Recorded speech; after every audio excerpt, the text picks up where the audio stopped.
읽겠습니다. 만일 족장이 그의 하나님 여호와의 계명 중 하나라도 부지 중에 범하여 허물이 있었는데 그가 범한 죄를 누가 그에게 깨우쳐 주면 그는 흠없는 수염소를 예물로 가져다가 그 수염소의 머리에 안수하고 여호와 번제물을 잡는 곳에서 잡을지니 이는 속죄제라. 제사장은 그 속죄 제물의 피를 손가락에 찍어 번제단 뿔들에 바르고 그 피는 번제단 밑에 쏟고 그 모든 기름은 화목제 제물의 기름같이 제단 위에서 불사를 지니 이같이 제사장이 그 범한 죄에 대하여 그를 위하여 속죄한즉 그가 사함을 얻으리라. 만일 평민의 한 사람이 여호와의 계명 중 하나라도 부지 중에 범하여 허물이 있었는데 그가 범한 죄를 누가 그에게 깨우쳐 주면 그는 흠없는 암염소를 끌고 와서 그 범한 죄로 말미암아 그것을 예물로 삼아 그 속죄 제물의 머리에 안수하고 그 번제물을 잡는 곳에서 잡을 것이요 제사장은 손가락으로 그 피를 찍어 번제단 뿔들에 바르고 그 피 전부를 제단 밑에 쏟고 그 모든 기름을 화목제물의 기름을 떼어낸 것 같이 떼어내 제단 위에서 불살라 여호와께 향기롭게 할지니 제사장이 그를 위하여 속죄한즉 그가 사함을 받으리라. 그가 만일 어린 양을 속죄물로 가져오려거든 흠없는 암컷을 끌어다가 그 속죄제물의 머리에 안수하고 번제물을 잡는 곳에서 속죄제물로 잡을 것이요 제사장은 그 속죄제물의 피를 손가락으로 찍어 번제단 뿔들에 바르고 그 피는 전부 제단 밑에 쏟고 다 같이 읽겠습니다. 그 모든 기름을 화목제 어린 양의 기름을 떼낸 것 같이 떼내어 제단이 여호와의 화제물 위에서 불사를 지니 이같이 제사장이 그가 범한 죄에 대하여 그를 위하여 속죄한즉 그가 사함을 받으리라. 아멘. 기도하겠습니다. 주님, 오늘 이 아침에 이 속죄한다라는 것이 얼마나 중요한 것인지, 하나님, 이 속죄가 교회를 되게 하는 데 있어서, 그리고 성도를 성도되게 하는 데 있어서 얼마나 중요한 것인지 오늘 우리가 그것을 묵상하고자 합니다. 주님, 오늘도 우리의 삶에 이 속죄제가 있게 하여 주시고 이 속죄제가 얼마나 큰 능력으로 우리 가운데 임하는지 깨닫는 귀한 아침이 되게 하여 주시옵소서. 주님, 오늘도 말씀하시면 잘 듣겠습니다. 말씀하여 주시옵소서. 예수님의 이름으로 기도드립니다. 아멘. 네, 저희 교회는 이제 목회 철학이 이제 회개를 가장 중요하게 여기는 교회인데요. 그래서 이 속죄제가 그 무엇보다 가장 중요한 것은 번제지만 저희 목회 철학에서는 이 속죄제가 정말 중요합니다. 그래서 내일은 설교가 없기 때문에 오늘 말씀과 그리고 내일 본문을 이제 합쳐서 오늘 말씀을 좀 전해보려고 합니다. 우리가 그 4장 본문이 시작되는 날부터 오늘 본문까지 이 속죄제에 대한 기록이 이제 이어지고 있습니다. 그런데 오늘은 이제 본문을 통해서 이 속죄제, 그러니까 사람 안에서 회개가 이루어지기 전에 우리 안에 반드시 있어야 되는 것이 뭔지 오늘 우리가 이것을 좀 묵상하려고 하는데요. 제가 정결함을 이루는 속죄제에 대한 기록을 보다가 신기했던 게 하나 있습니다. 그게 뭐냐면 유독 속죄제가 기록된 4장과 5장에 이 부지중이라는 단어가 계속 기록됩니다. 그러니까 이게 지금 총 8번이 나오는데, 그러면 이 부지중이라는 말의 뜻이 뭐냐?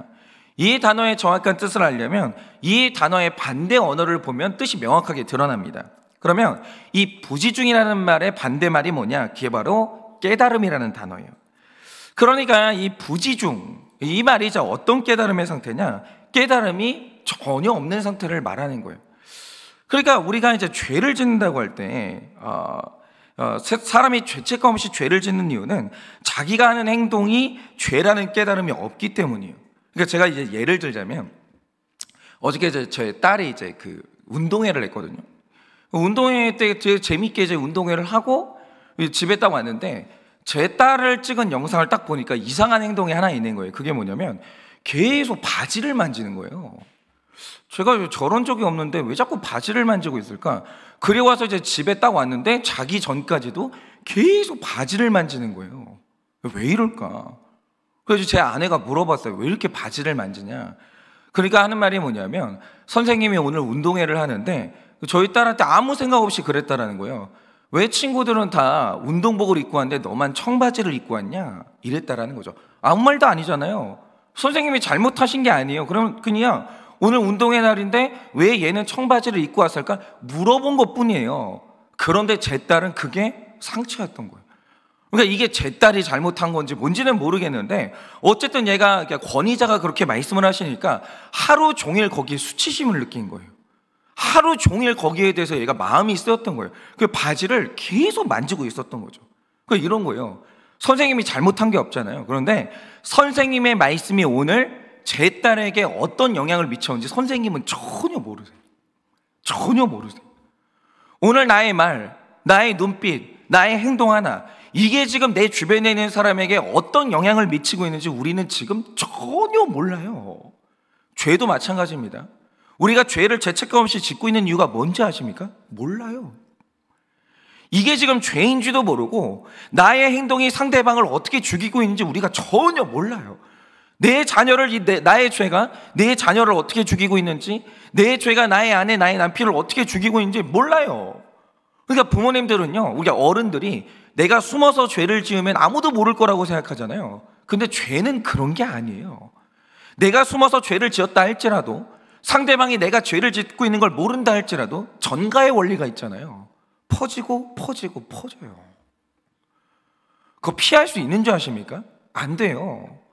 여러분, 더러움이 퍼지고 퍼지고 퍼지잖아요. 내 의도와는 상관없이 그렇게 된다라는 거죠. 사람이 죄책감 없이 죄를 짓는 이유가 뭐냐? 내가 하는 이 죄라는 행동이 얼마나 무서운 결과를 가져오는지 모르고, 심지어는 내가 죄를 짓고 있다는 사실 자체를 몰라요.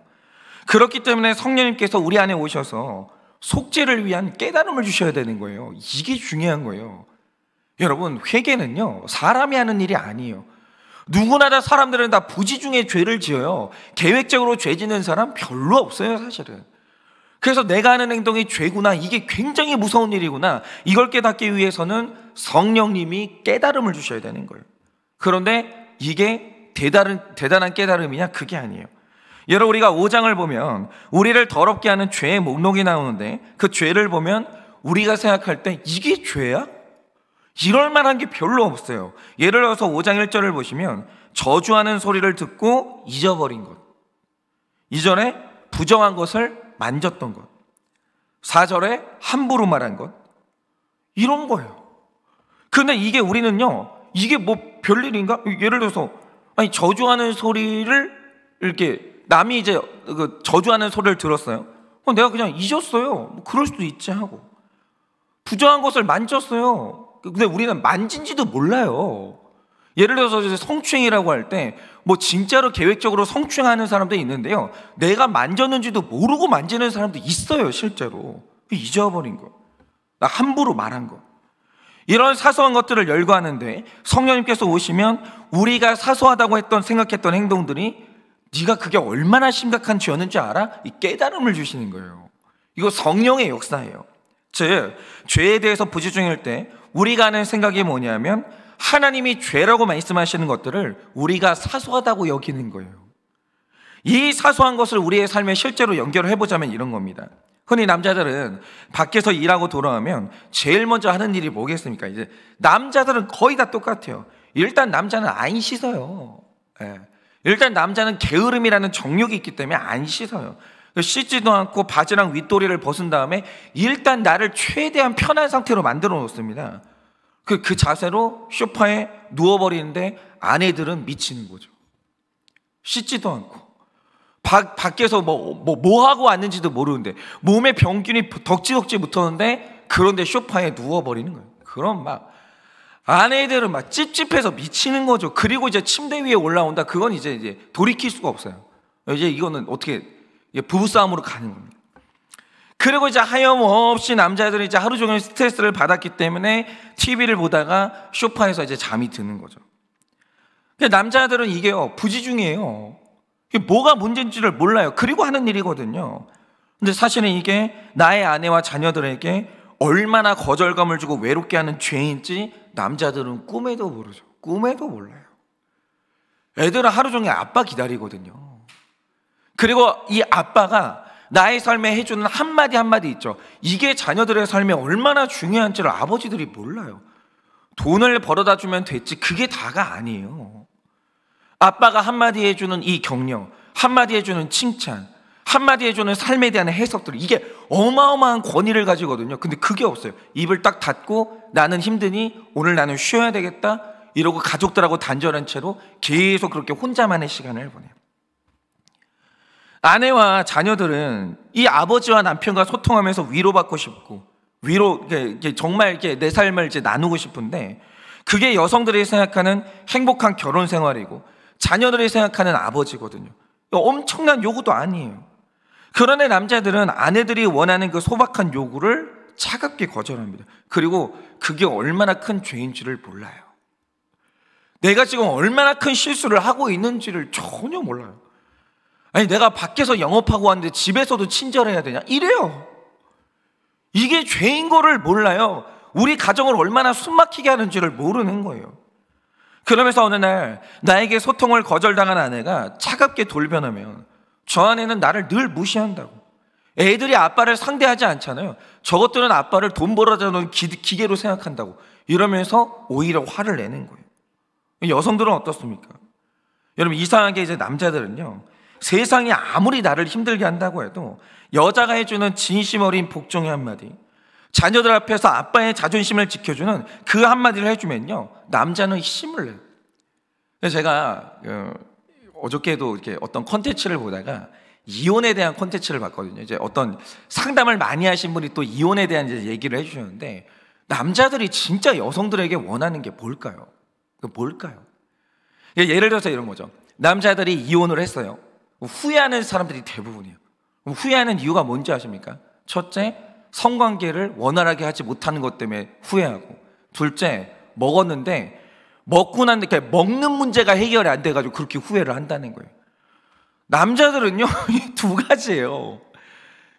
이상하게 남자들은요, 잠 잘 재워주고 그 다음에 먹을 거 잘해주잖아요. 사랑받았다고 느껴요. 하나님이 만드신 남자가 그런데 이거 어쩔 거예요. 남자들은 여자한테 원하는 게 별로 없어요. 두 가지만 잘해주면 되는 거예요. 근데 이 두 가지가 안 되잖아요. 내가 무시당한다, 사랑받지 못한다, 대접받지 못하고 있다, 이런 상처를 받아요. 남자들은 왜 그러냐? 그렇게 말할 필요가 없는 거예요. 하나님이 남자를 그렇게 만드신 거예요. 그런데 여성들은 자신이 부지 중에 뱉는 이 남편을 무시하는 그 한마디, 그 식사를요, 아무렇지도 않게, 그러니까 아무렇게나 하는, 심지어는 그냥 뭐 애 먹였으면 남편 그냥 뭐 밥은 그냥 밖에서 먹고 와. 나도 힘들어, 밖에서 먹고 와. 이런 한마디 있잖아요. 이게 남자들의 가슴에 얼마나 깊이 박히고 남자의 자존감을 땅끝까지 무너뜨린다는 사실을 몰라요. 그냥 모르죠. 아니, 지금 요즘 바깥에 보면은 외식하는 게 얼마나 좋은데, 밥을 얼마나 잘하는데 왜 굳이 집에서 밥을 먹어야 돼? 그건 여자들 생각이고요. 여자들 생각이고요. 이상하게 남자들은 안 그래요. 근데 여성들은 모르죠. 내가 얼마나 큰 상처를 주고 있다는 걸. 그래서 당신이 했던 그 말 때문에 나는 아프다고 하면 저 남자는 쪼잔하다고, 저런 사소한 말 한마디 가지고, 그런 걸 가지고 저렇게 상처받는다라고 하면서 또다시 무시하고 또다시 상처를 줘요. 그러면 남자는요, 그것이요, 접대부가 돈을 벌기 위해서 하는 상업용 멘트라고 해도 나를 대접해주고 인정해주는 상대를 만나면 마음을 뺏기는 거예요. 그렇죠. 술집 가보세요. 자기 입으로 뭐 먹어요? 오빠 그러면서 이제 입에다 넣어주잖아요. 그것 때문에 가는 거예요. 그것 때문에 집에 가잖아요. 대접도 안 해줘요. 숟가락도 안 줘요. 차려주면 주는 대로 먹을 것이지 뭐 이렇게 달라고 하는 게 맞냐고 맨날 그런 타박을 듣는 거예요. 그러니 집에 들어가고 싶겠어요? 안 들어가고 싶죠. 그러니까 남편들이 밖으로 돌 때 이유를 생각해 보세요. 본인이 친절하셨나 한번 생각을 해보세요. 여러분, 이렇게 우리는요, 서로가 자기의 죄를 사소하게 보기 때문에 마치 숨을 쉬는 것처럼 끝도 없이 죄를 져요. 끝도 없이. 그런데 부지 중에 하나는 나의 사소한 행동이 죄였다는 걸 깨닫는 게 속죄제를 드리는 데 있어서 굉장히 중요해요. 회개에 있어서 이게 너무 중요해요. 왜입니까? 재미있는 게요, 이 속죄제가 히브리어로 하타트라는 단어인데 그 단어 안에 포함된 뜻이 뭐냐? 이게 바로 씻는다, 때를 민다, 그 뜻이에요. 더러움을 씻어낸다. 그러니까 이 속죄제는요, 영적인 목욕탕에서 죄의 때를 밀고 내 죄의 더러움을 씻어내는 제사인 거예요. 이게 바로 신약적인 용어로 회개라고 말하는 거예요. 그런데 사람이 목욕탕에서 때를 밀 때 가장 먼저 있어야 되는 일이 뭐겠습니까? 내 몸이 더럽다. 이게 지금 사소한 문제가 아니고 이거 해결해야 된다, 이 깨달음이 있어야 씻는 거예요. 여러분, 사람들은요, 자기 몸에서 어떤 냄새가 나는지를 몰라요. 본인이 몰라요. 이 심각함을 알아야 돼요. 내 몸에서 악취가 난다는 걸. 근데 내 몸에서 냄새가 난다는 걸 알아야, 그래야 씻는 거죠. 그 모르잖아요. 못 씻어요. 사람들이 어떤 고통을 느끼고 있는지를 모르잖아요. 씻을 필요를 못 느끼는 거예요. 알아야 된다라는 거죠. 여러분, 이 깨달음이 얼마나 중요한지를 아시냐라는 거예요. 이 깨달음이 있어야 옷이라는 보호막을 벗을 수 있다라는 거죠. 그래서 특별히 회개, 이 나의 죄를 씻어내는 속죄제는요, 내 죄에 대해서 부지중인 상태, 깨달음이 없는 상태에서는 성립이 안 되는 거예요. 그러니까 부부싸움이 왜 일어나요? 가정이 왜 지옥됩니까? 몰라요. 여보, 내가 뭘 잘못했어? 아니, 아빠가 뭘 잘못했니? 엄마가 뭘 잘못했니? 이해가 안 된다? 내가 이렇게 최선을 다해서 살았는데 너는 왜 나한테 그런 말을 하니? 아빠는 이해가 안 돼. 엄마는 이해가 안 돼. 여보, 이해가 안 돼. 그게 죄야? 그것도 안 하고 사는 사람이 어디 있어? 늘 이런 식으로 부지중에 있으니까 우리 가정의 전쟁이 끝나질 않아요. 사과 한마디가 안 나와요. 억울해가지고. 이게 문제인 거예요. 이게 무식한 게 죄라니까요. 무지한 게 죄인 거예요. 여러분, 속죄제는요, 내 죄를 깨달아야 그때부터 가능해지는 거예요. 그런데 이 속죄제를 가만히 묵상하면 여기에서 바로 우리 교회의 사명을 보게 되는 거예요. 여러분, 이게 얼마나 중요합니까? 이번 주에 제가 이제 사무실에 있는데 그 지방에 살고 있는 한 청년이 이제 저에게 이제 놀러 왔어요. 이 청년은 저희 교회 설교를 한 4년 정도 듣다가 용기 내서 이제 찾아왔더라고요. 그런데 이제 저한테 와서 한 말이 뭐냐, 목사님을 진짜 만나고 싶었는데 목사님을 만나면 질문하고 싶었던 게 일단 굉장히 많았고, 그 다음에 목사님 앞에서 하고 싶었던 죄 고백이 너무 많았다는 거예요. 그런데 저는 이 청년의 말을 듣는데 이게 너무 중요한 거예요. 여러분, 왜 우리 형제가 저를 만나면 하고 싶은 말이 많았고 하고 싶은 죄 고백이 많겠습니까? 저는 이게 되게 중요했어요. 아, 이 청년이 내 앞에 나를 만나면 죄를 고백하고 싶었구나. 왜 이 청년이 이러겠어요? 다른 곳에서는 내가 벗을 수가 없는데 제 앞에서는 혹은 우리 교회에서는 벗을 수가 있다는 거예요. 그럼 이게 의미하는 게 뭐겠습니까? 드디어 우리 교회가 목욕탕화가 됐다라는 거예요. 그런데 교회가 목욕탕처럼 됐다는 것의 중요한 의미가 뭐냐? 우리 교회가 죄의 때를 미는 속죄제가 가능한 교회가 드디어 됐다라는 거예요. 드디어. 그러니까 교회라는 것은 반드시 죄를 깨끗하게 하는 그 기능이 있어야 되는 거예요. 있어야 되는 거예요. 그런데 죄를 깨끗하게 하려면 벗어야 되거든요. 안 벗고는 안 돼요. 그러니까 목사님, 저는 말하고 싶지 않아요. 오픈하고 싶지 않아요. 혼자 조용히 때를 밀겠습니까? 그게 안 된다고요. 그게. 아니, 누가 나한테 내 행동이 죄라는 걸 안 알려주면 그게 부지중이 되는 건데 어떻게 내가 내 죄인 걸 알 거예요? 내가 오픈해야 될 거 아니에요. 저 오늘 이런 일이 있었고요, 저희 가정에서 이런 일이 있었는데 목장에서 좀 판단 좀 해주세요. 이게 죄예요? 물어봐야 될 거 아니에요. 혼자 어떻게 알아요, 죄를? 내 행동이 죄인지를 어떻게 할 거예요? 오픈을 안 하고 벗어야 될 거 아닙니까? 그런데 이건 벗으라고 한다고 벗을 수 있는 게 아니에요. 그건요, 그 구조가 중요한 거예요. 예를 들어서 우리 교회가 백화점 같은 교회라고 하죠. 뭐 쓸만한 프로그램도 많고 옷을 잘 입는 사람도 많고 친절한 사람도 많아요. 문제는 백화점에서 옷 벗고 떼미는 사람이 누가 있어요? 그게 다른 게 문제가 아니라 교회가 어떤 성격을 가지고 어떤 구조를 가지냐, 이게 너무 중요한 거예요. 그러니까 옷을 벗고 씻는다는 것은 그렇게 할 수 있는 분위기와 구조가 돼야 되는 거예요. 상식이 그렇게 돼야 되는 거죠. 마찬가지로 우리가 모르는 사람 앞에서 훌렁훌렁 옷을 벗는 유일한 장소가 있죠. 지구상에서 유일한 장소. 그게 바로 목욕탕이에요. 그런데 목욕탕에서 옷 벗고 남들 앞에서 씻는데 왜 우리가 수치심을 안 느낍니까? 거기가 그거 하는 장소거든요. 그 장소는 그런 구조를 만들고 그런 분위기를 만들어 놓은 거예요. 거기서 모든 사람이 거기서는 그렇게 해요. 옷 벗고 때 밀어요. 그러니까 목욕탕에서 오히려 옷깃 여미고 자기를 지키고 있는 사람이 있으면 그 사람이 이상한 사람 되는 거예요. 목욕탕은 그렇게 되는 거죠. 여러분, 교회는요, 이런 구조와 문화를 만들어가는 게 굉장히 중요합니다. 굉장히 중요해요. 그런데 제가 여기서 말씀드리고 싶은 건 이거예요. 그래서 여러분의 가정도, 여러분의 아내가 그리고 여러분의 남편이 자기 죄를 잘 오픈할 수 있는 목욕탕 가정이냐 이거예요. 여러분의 남편, 여러분의 아내가 언제든지 내가 그 앞에서 죄의 옷을 벗을 수 있는 편안한 사람입니까? 저희 교회에 한 부부가 있는데 남편분이 큰 죄를 지어서 이제 고통을 당하고 있어요. 근데 그게 이제 죄에 대한 결론이라면 저를 포함해서 그 누구도 죄에 대한 징계는 다 받아야 되는 거예요. 저도 마찬가지죠. 누구나 그래요. 그런데 이게 문제가 아니라 그 과정에서 아내분이 깨달은 사실이 뭐냐. 만약 내가 죄를 고백하기에 편한 사람이었다면, 내 남편이 사실은 내가 이런 죄를 짓고 있어 이렇게 말하기 편한 사람이었다면 내 남편이 내 앞에서 좀 더 일찍 죄를 고백했을 것이고, 그러면 우리 가정이 이렇게 큰 고통을 당하지 않았을 텐데 왜 우리 남편이 죄를 지으면서 나에게 끝까지 숨겼을까? 물론 그 남편이 잘못했죠. 그러나 정말 그 남편만 잘못해서 우리 가정이 이렇게 됐을까? 근데 가만히 묵상하다가 우리 아내분이 깨달은 게 뭐냐? 아, 내가 죄를 고백하기에 편한 사람이 아니었구나. 내가 너무 불편한 사람이구나.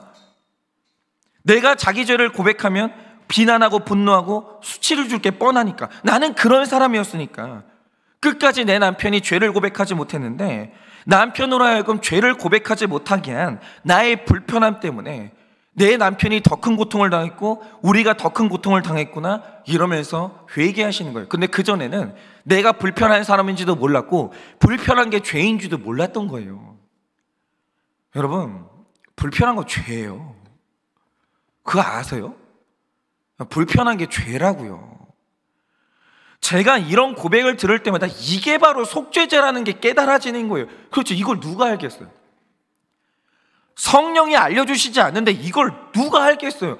내가 불편한 사람이라는 것도 사람들은 모르고요, 불편한 게 얼마나 큰 죄인지도 몰라요. 이건 성령의 역사인 거예요. 성령님이 도와줘야 되는 거예요. 여러분, 내가 불편한 사람이라는 게 사소한 죄예요? 중요한 죄예요? 여러분, 내가 불편한 사람 되잖아요. 구원이 왔다 갔다 해요. 구원이. 여러분, 그리스도인들은 불편한 사람 되면 절대 안 돼요. 사람들이 왜 그리스도인들하고 안 만나려고 하는 줄 아세요? 이상하게 그리스도인 앞에만 가면 정죄받는 느낌이 든다는 거예요. 그거 아세요? 여러분, 그리스도인은요, 불편한 사람 되면 안 되는 거예요. 편한 사람 돼야 되는 거예요. 날마다 내 부족한 거 얘기할 수 있어야 되고요, 남의 죄를 들을 때 아무렇지도 않아야 되는 거예요. 여러분, 제가 하나 여쭤볼게요.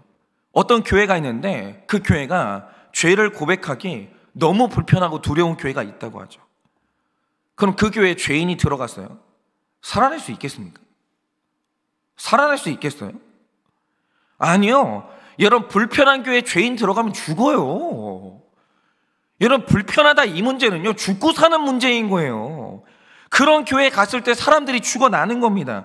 제가 어제 뉴스를 보니까 너무 감동적인 뉴스가 하나 있었는데, 어떤 분이 식당을 운영하는 거예요. 근데 배달 주문이 들어왔거든요. 근데 저는 잘 모르는데 배달 주문이 들어오면 멘트를 쓸 수 있나 봐요.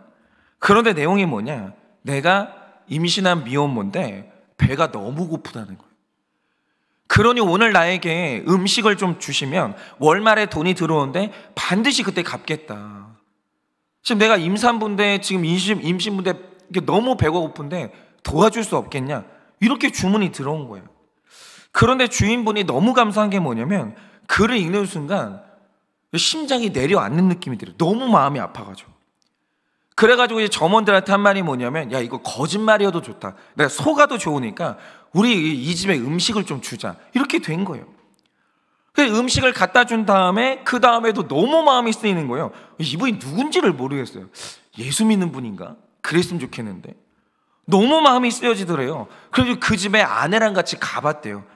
정말로 있잖아요, 19살짜리 여자애가 임신해 있는 거예요. 돈이 없는 거예요. 그 집에 갔더니 얘가 음식을 어렵게 얻었잖아요. 그래가지고 음식을 아껴 먹으려고 음식을 소분해 놨다라는 거예요. 임신한 그 여성이 그렇게 비참하게 있는 거예요. 지금 얼마나 가슴이 아픕니까? 그런데 중요한 게 뭐냐, 이 19살짜리 이 소녀가 임신했는데 사연이 뭔지는 모르겠어요. 부모님한테 말을 못하는 거예요. 이게 불편함이에요. 이게 불편함. 우리 애들이요, 제일 말을 못하는 상대가 누군지 아십니까? 부모님이에요. 불편한 거예요. 애들이 왜 죄를 짓고 제일 말 못하는 데가 어딘 줄 아세요? 교회예요. 내가 교회에서 내 죄를 고백하면요, 어떤 일이 일어나는지 애들 다 알아요. 순식간에 나에 대한 소문이 교회 쫙 돌면서 가십거리 되고, 우리 엄마 아빠 막 개망신을 당하고 다 알아요. 그러니 누가 들어와요? 교회를. 아무도 안 들어오지. 여러분, 내가 너무 도덕적인 사람이라 누군가 죄를 고백하기 불편한 사람이라고 하죠. 그게 사소한 일입니까? 죄송한데 아니에요. 바로 그게 내가 내 자녀를 숨막히게 하는 죄고, 내 배우자를 숨막히게 하는 죄고, 내 지체를 숨막히게 하는 어마어마한 죄라는 거예요. 그거 아세요? 그런데 우리가 누군가를 숨막히게 하는 이유가 뭡니까? 남을 숨막히게 하는 자신의 도덕성이 자신의 의로움이라고 착각하고 있는 거예요. 그 지식이 없으니까 부지중에 죄를 짓는 거예요. 그래서 가장 영적인 사람이 누구냐? 방언하는 사람 아니에요. 방언하고 사람 불편하게 하면 그게 육적인 거예요. 성경 한 5독을 하셨어요? 5번 읽으셨습니까? 근데 내가 성경 5번 읽고 사람 불편하게 하잖아요. 잘못 읽으신 거예요. 세상에서 제일 영적인 사람 누구냐? 편한 사람인 거예요. 편한 사람. 그러나 교회가 좋은지 아는 첫 번째 이유는 도덕성을 지키기 위해서가 아니라 죄인인 내가 살고 다른 죄인 살려보려고, 그래서 교회가 존재하는 거예요. 어차피 나도 죄 짓고 남도 죄 짓는데, 그럼 그 죄인들이 어딘가는 가가지고 편하게 죄를 고백해야 될 거 아니에요. 이 죄를 씻어내야 될 거 아니에요. 어딜 갈 거예요? 아니, 회사를 가서 그걸 할 거예요? 어딜 가서 그걸 할 거예요? 어딜 가면 죄인들이 자기 죄에 대한 지식을 얻고 어딜 가서 그 죄를 깨끗하게 씻겠습니까? 죄인을 사랑해주고 비난하지 않는, 그리고 그 사람이 죄를 고백했을 때 나는 당신보다 더 큰 죄인이라고 말해줄 바로 그 편한 교회, 편한 성도, 그 한 사람이 있어야 살아나는 거예요. 편해야 되는 거예요. 편해야 돼. 그래서 우리 한일교회는요, 그리고 저는 백화점처럼 화려한 교회, 절대 그렇게 되면 안 돼요. 왜 그런 거 있잖아요. 이 교회 딱 들어오니까 사람들 수준이 너무 높아요. 이 교회 들어오니까 말 한마디 실수도 하면 안 될 것 같아요. 사람이 딱 긴장하게 만드는 교회에 있어요. 저는요, 싫어요. 아니, 그런 교회도 있어야 될지는 모르겠어요. 그러니까 우리 교회는 절대 안 돼요, 그렇게는. 자, 그래가지고 이제 주일날 아침에 오시면은 저는 우리 성도님들이 너무 경건하게 탁 앉아가지고 막 묵상하고 있고, 그런 거 별로 저는 안 좋아해요. 오셨으면 인사하세요. 한 주 어떻게 지냈냐고. 너무 보고 싶었다고. 편하게 인사하세요. 예배 때 집중하시고. 저는 편한 게 좋아요. 그렇다고 우리 교회가 규율이 없는 거 아니에요. 기준도 있고 질서도 엄격하죠. 중요합니다. 근데 중요한 게 뭐냐? 불편한 거 싫어요. 어떤 사람도 우리 교회에 와가지고 있잖아요. 자기 얘기할 수 있어야 되는 거예요. 어떤 죄도 우리 교회에서는 정죄받으면 절대로 안 되는 거예요. 여러분, 우리는 다 벗어도 수치당하지 않고 더러운 때를 편하게 밀 수 있는 목욕한 교회가 돼야 되는 거예요. 그래서 저희 교회가 이번 주 주일날 7일을 합니다. 그리고 이제 7일 받는 분이 강단에 올라오셔서 죄 고백을 할 텐데, 죄 고백을 하는 이유가 뭐겠어요? 수준 안 되는 사람을 시키지도 않아요. 그분이 수준이 되니까 부탁을 드리는 건데, 물론 이미 다 회개를 했죠. 그런데 그분이 회개를 해야 되는 이유가 뭐예요? 강단에 올라와서 공개적으로 회개를 해야 되는 이유가 뭐냐? 돕는 거예요. 제가 먼저 이렇게 회개할 테니까 오늘 이 교회에서 회개하고 싶은 사람 마음껏 하시라고. 우리 교회는 여러분의 죄를 절대로 정죄하지 않는다. 그렇죠? 우리 집사님이 이 강단에 올라가지고 공개적으로 죄를 고백할 때 아무도 정죄하지 않아요. 아무도. 그런데 그 모습을 볼 때 혼자서 내 죄를 오픈하지 못해서 힘들어했던 그 한 사람이 숨쉬고 살아나는 거예요. 이 교회에서는 내 죄를 오픈해도 되겠다. 아무도 내 죄를 가지고 가십거리로 삼지 않겠다. 이렇게 되는 거예요. 그러니까 교회가, 저는 이거는 양보가 안 돼요. 그 교회가 건강한 교회인가 아닌가, 이거 판단할 수 있는 기준이 딱 있어요. 그게 뭐냐? 오픈할 수 있냐, 이거예요. 오픈했을 때 정죄하지 않고 다 안아주냐? 다들 격려해 주냐? 그리고 그 사람의 그 죄 고백에서 자기 죄를 보냐? 편한 교회냐? 이거예요. 편하면 돼요. 편하면 돼요. 여러분, 우리 가정, 그리고 내 수준은요, 우리 자녀가, 우리 배우자가 편하게 오픈할 수 있는 편한 가정, 편한 배우자냐, 이거예요. 여러분 자신은 어떠십니까? 우리 가정은 어때요? 혹시 막 그러고 있지 않아요? 죄만 지어봐 끝이야. 그래서 여러분, 정말 우리 배우자들이 말을 못해요. 죄를 짓고도. 왜 그러세요? 본인은 죄인 아니에요? 뭐가 끝이에요? 뭐가? 아니, 우리가 서로 만나가지고 구원받으려고 만났지, 알콩달콩 행복하게 그렇게 살려고 만났어요? 그럼 좋죠. 안 그러면 어쩔 건데요? 가정 깰 거예요? 그게 불편한 거라고요, 그게. 그러니까 자녀들이 밖에서 무슨 일이 있으면 말을 못하고, 그러니까 내 배우자가 죄를 지어가지고 영적으로 죽어가는데 말을 못하는 거예요. 집이 불편하니까. 그게 문제인 거예요. 반면에 사람이 오픈할 수 없도록 불편하게 만드는 나의 교만과 또 자기의가 얼마나 심각한지를 깨닫고 알고 있는가. 이 모든 것을 깨달아서 우리 교회와 우리 가정은 늘 속죄제가 이루어지는 가정과 교회 되기를 바라요. 그 편한 교회 되기를 바랍니다. 근데 제가 이제 설교를 더 해야 되는데 시간이 너무 많이 갔어요.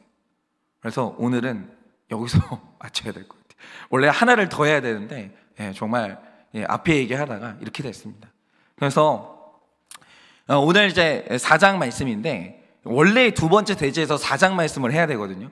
근데 죄송한데 못하게 됐습니다. 그래서 일단 오늘은 5장 말씀 묵상하시고 그렇게 정말 편한 사람 되시기를 바라봅니다. 편한 사람 되셔서 모든 사람이 여러분만 만나면 내가 집사님 만나서 죄 고백하고 싶었다.